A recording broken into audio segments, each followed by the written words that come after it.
ရိတ်တန်ကြီးရဲ့ရွှေရှိငွေရှိမဲ့ဆိုကြိုက်တဲ့အပြုတ်ပါရယူလို့မရဘူးလားမရဘူးသွားမရိုင်းနေသူများသမီးဟိတ်တန်ကြီးရဲ့ဆရာတော်ဘုရားကြီးပေးထားတဲ့အပြုတ်ကြိုက်တဲ့ကာထာရထားတဲ့ယူမလားလို့မေးတာတရားမှမဖြစ်ဘူးဒီလိုပေးနာမှာတရားထိုင်တာတဲ့အသင်60ကျော်ဘုန်းကြီးတယောက်ကယူပါမယ်ဗျာကိုလည်းပရိသတ်တို့မိတ်ပြည့်ရွှေပြည့်လက်ဆောင်နေနေပြေးခဲ့မယ်လိုက်ဆိုအောင်ငါသဘောပေါက်တယ်နေတယ်လွတ်လွတ်ချင်းချင်းအောင်လက်ကျဲကျဲဆိုပါလို့မပြောထလာတာနဲ့လဲနေတဲ့ဘုန်းကြီးပရိသတ်အကဲတော့ငါနဲ့ခတ်တတ်တယ်ဆိုအောင်ရှောပွေ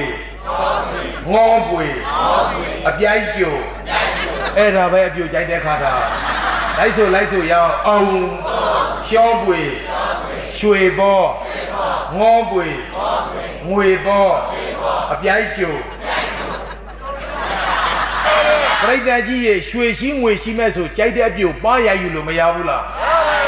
မရဘူးသွားမရိုင်းနေသူများသမီးဟာနေလို့လည်းဖြေတတ်တော့ငါလည်းပြောတတ်တယ်ပါရိုက်တဲ့အကြောင်းလေးပြောပြအောင်မယ်အပြုတ်ကြီးလူပြုတ်ကြီးအကြောင်းပြောမယ်လာပြီအပြုတ်ကြီးလူပြုတ်ကြီးတွေဟာစံနဲ့ပေနဲ့ပြောရင်ဟိုးဗြမပြည်ရလာတယ်လေလူတို့ရဲ့ကိလေသာတဏှာရာဂကိုယွန်လို့အိတ်ထားမပြူတာတချို့ကလည်းမရလို့မယူတာ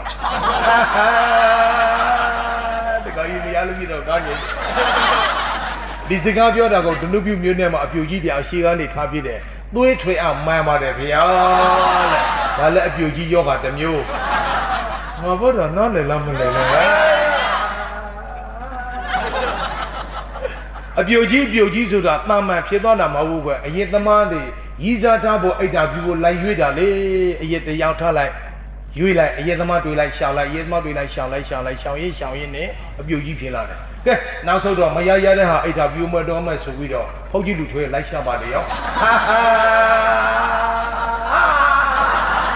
အပြုတ်ကြီးဖုတ်ကြီးလူထွေးလဲညာရောဖုတ်ကြီးဘွားမတောင်းရောက်တော့ပို့တောင်းမပို့ဆိုးကုံရှုပ်ရင်တခါလင်ကောင်မပြောနဲ့မရကုန်ပါပြောအိတ်တော်ရေးရှုပ်ရင်တသေးလုံးသွားတရားရှုပ်ရင်တသန်တရာလုံးသွားပြောကြဲကြဲဘယ်အရှုပ်ခံကြီးလဲဘယ်မှာအရှုပ်မခံကြီးရင်ဖုတ်ကြီးလူတွေလိုက်ရှာ